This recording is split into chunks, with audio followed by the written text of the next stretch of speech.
বিগত বছরের তুলনায় প্রায় ১,৫০০ কোটি টাকা কমিয়ে নতুন অর্থ বছরের জন্য প্রায় ৪,৫০০ কোটি টাকার বাজেট ঘোষণা করেছে ঢাকা উত্তর সিটি কর্পোরেশন ডিএনসিসি। এবারের বাজেটে বর্জ্য ব্যবস্থাপনা, মশক নিয়ন্ত্রণ এবং জলাবদ্ধতা নিরসনে গুরুত্ব দেওয়া হয়েছে। আর আয় ব্যয়ের বাস্তবতা বিবেচনায় ভারসাম্যপূর্ণ বাজেট প্রণয়ন করা হয়েছে বলে জানিয়েছেন ডিএনসিসি প্রশাসক শফিকুল ইসলাম খান। বিস্তারিত জুলিয়া তানহার প্রতিবেদনে। প্রতিশ্রুতিবদ্ধ। ধন্যবাদ জানাই। বৃহস্পতিবার বিকেলে গুলশান নগর ভবনে ২০২৬-২৭ অর্থ বছরের বাজেট উপস্থাপন করেন ঢাকা উত্তর সিটি কর্পোরেশনের প্রশাসক শফিকুল ইসলাম খান। নতুন অর্থ বছরের জন্য ৪,৫২৭ কোটি ৭৪ লাখ টাকার বাজেট ঘোষণা করা হয়, যা চলতি অর্থ বছরের তুলনায় প্রায় ১,৫৪২ কোটি টাকা কম।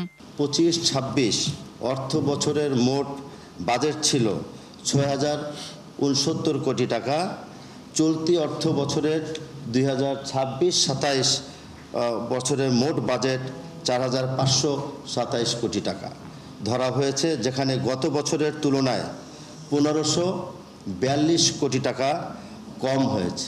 বরাদ্দ কমানোর ব্যাখ্যা দিতে গিয়ে ডিএনসিসি প্রশাসক জানান, আয় ও ব্যয়ের বাস্তবতা বিবেচনায় রেখে বাজেট প্রণয়ন করা হয়েছে।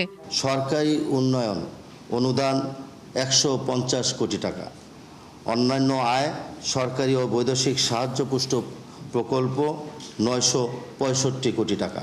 আমরা বাস্তবমুখী বাজেট করেছি, আয়ের সাথে ব্যয়ের সমন্বয় করে বাজেটটা করেছি। প্রস্তাবিত বাজেটে রাজস্ব আয়ের লক্ষ্যমাত্রা ধরা হয়েছে ২,৫৩১ কোটি টাকা।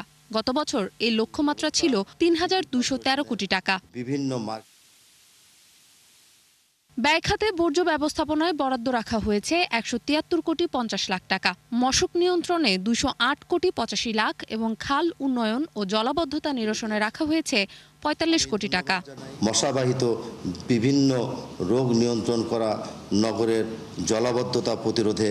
এ সময় ময়লা অপসারণে ডিএনসিসির ভ্যান সার্ভিস চালুর বিষয়ে প্রশাসক জানান, নতুন আইন হলেই এই সার্ভিস চালু করা যাবে। আমরা একটা বিধিমালা তৈরি করেছি, এটা আমরা স্থানীয় সরকার মন্ত্রণালয়ে পাঠাবো। জুলিয়া তানহা, ৭১, ঢাকা।